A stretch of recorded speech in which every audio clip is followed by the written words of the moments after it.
guys, this is Supriya from 7th standard in Sri Sai School, Murmalla. Today I am presenting my project photosynthesis. Photosynthesis is the process by which plants use sunlight, water and carbon dioxide to create oxygen and energy in the form of sugar. The plant leaves are green because that color is the part of sunlight reflected by a pigment in the leaves called chlorophyll. Most life on earth depends on photosynthesis.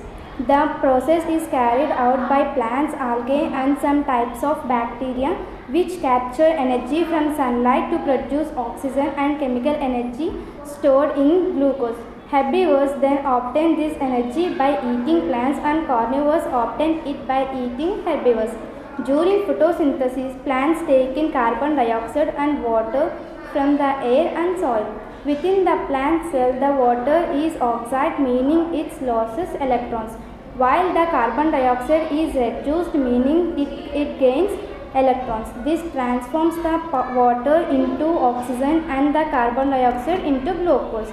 The plant then releases the oxygen back into the air and stores energy within glucose molecules. Inside the plant cell are small organisms called chloroplasts, which store the energy of sunlight. Within the thylakoid membranous of the chloroplast is a light-absorbing pigment called chlorophyll, which is responsible for giving plant its green color.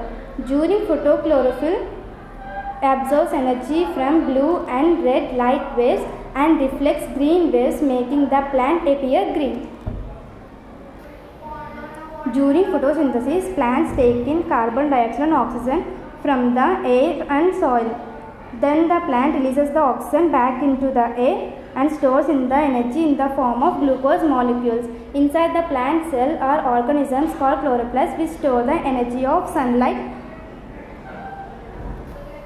This is the process of photosynthesis. Thank you.